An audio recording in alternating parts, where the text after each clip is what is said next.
Hi friends, అందరికీ నమస్తే అండి. Welcome to my channel.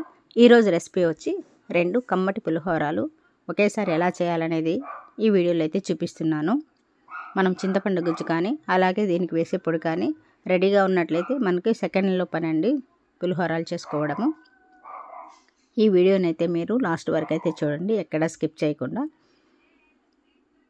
ముందుగా అయితే ఒక 100 గ్రాములు చింతపండు తీసుకొని ఒకసారి బాగా కడిగేసి నీళ్ళు వంచేసిన తర్వాత మరికొద్దిగా వాటర్ వేసేసుకొని ఒక 10 నిమిషాలు నానబెట్టుకోవాలి. ఇప్పుడు నానిపోయిన చింతపండు నుంచి గుజ్జు అనేది తీసుకోవాలి. ఈ విధంగా చింతపండు జ్యూస్ని వడగట్టుకున్న తర్వాత బాండలు పెట్టి ఈ చింతపండు జ్యూస్ వేసేసుకోవాలి. ఇందులోనే 1 స్పూన్ వచ్చి పసుపు, అలాగే ఒక 3 పచ్చిమిరపకాయలు,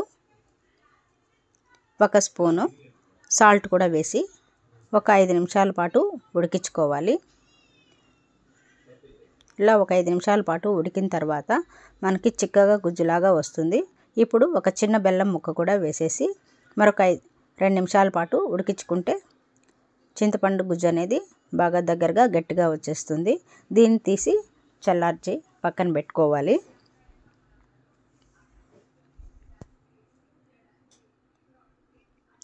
ఇప్పుడు వేరొక బాండలు తీసుకొని ఒక 4 స్పూన్లు పచ్చెనగపప్పు, అలాగే 2 స్పూన్లు వచ్చి ధనియాలు, ఒక 1/2 స్పూన్ వచ్చి మిరియాలు, 5 ఎండుమిరపకాయలు కూడా వేసుకున్న తర్వాత ఒక 10 మెంతి గింజలు వేసుకోవాలి.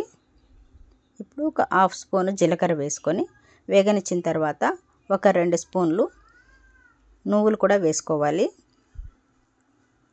ఇవి లో ఫ్లేమ్లోనే వేయించుకొని ఒక ప్లేట్లోకి తీసుకొని బాగా చల్లార్చుకోవాలి. ఇప్పుడు బండలు పెట్టి ఆయిల్ వేసిన తర్వాత ఒక 2 స్పూన్లు శనక్కాయ గింజలను కూడా వేసి దోరగా వేగిన తర్వాత తీసి చల్లార్చుకోవాలి. వీటిని అన్నిటిని చల్లారిన తర్వాత మిక్సీ చేసి ఒక బౌల్లోకి ఈ పొడి తీసి పక్కన పెట్టుకోవాలి. ఒక వెడల్పాటి ప్లేట్ తీసుకొని మనము అన్నం వండుకున్నాం కదా, ఈ అన్నాన్ని అంతటిని ఒక 4 కప్పులు రైస్ తీసుకున్నాను. వేసి చల్లారిన తర్వాత ఇందులోనే కొద్దిగా సాల్టు, అలాగే ఒక 1/2 స్పూన్ వచ్చి పసుపు, కొద్దిగా కరివేపాకు, 1/2 స్పూన్ వచ్చి ఆయిల్ వేసి పక్కన పెట్టుకోవాలండి. ఇప్పుడు ఒక బాండలు పెట్టి ఆయిల్ వేసిన తర్వాత ఆవాలు, జీలకర్ర, పచ్చెనగపప్పు, శనక్కాయ గింజలు, ఉద్దిపప్పు వేయాలి. ఇందులోనే ఒక 5 ఎండుమిరపకాయలు కూడా వేసుకొని వేగనిచ్చిన తర్వాత కొద్దిగా కరివేపాకు, అలాగే ఇంగువ వేసుకొని తిరుగుమాత అయితే వేసుకోవాలి.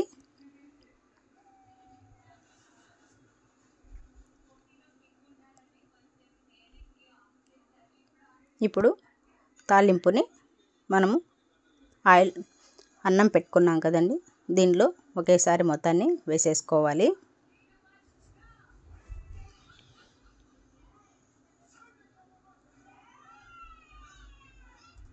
ఈ విధంగా వేసుకున్న తర్వాత మనం చింతపండు గుజ్జు అయితే తీసుకున్నాం కదా, దాన్ని కూడా సరిపోయినంత గుజ్జు మాత్రమే వేసుకోవాలి.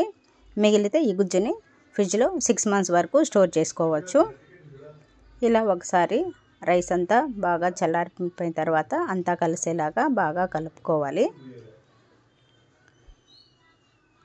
ఈ విధంగా కలిపిన పులిహోరని ఒక హాఫ్ వచ్చి ఒక బౌల్లోకి తీసేసుకోవాలి. మిగిలిన హాఫ్లోకి మనం పొడి రెడీ చేసి పెట్టుకున్నాం కదండి, ఆ పొడిని కూడా ఒక 2 స్పూన్లు కానీ వేసుకొని బాగా కలుపుకుంటే వేరొక పులిహోర, పప్పుల పొడి పులిహోర రెడీ అయిపోతుంది. మనము ఈ మిగిలిన పొడిని కూడా మనం ఫ్రిడ్జ్లో ఒక 6 మంత్స్ వరకు స్టోర్ చేసుకొని ఎప్పుడు కావాలన్నా కూడా మనకి రెడీగా పులిహోర చేసేసుకోవచ్చు.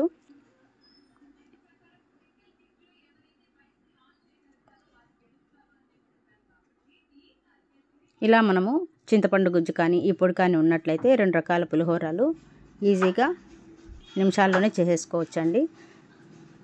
ఈ వీడియో మీకు నచ్చినట్లయితే లైక్ చేయండి, షేర్ చేయండి, సబ్స్క్రైబ్ చేయండి. Thanks for watching.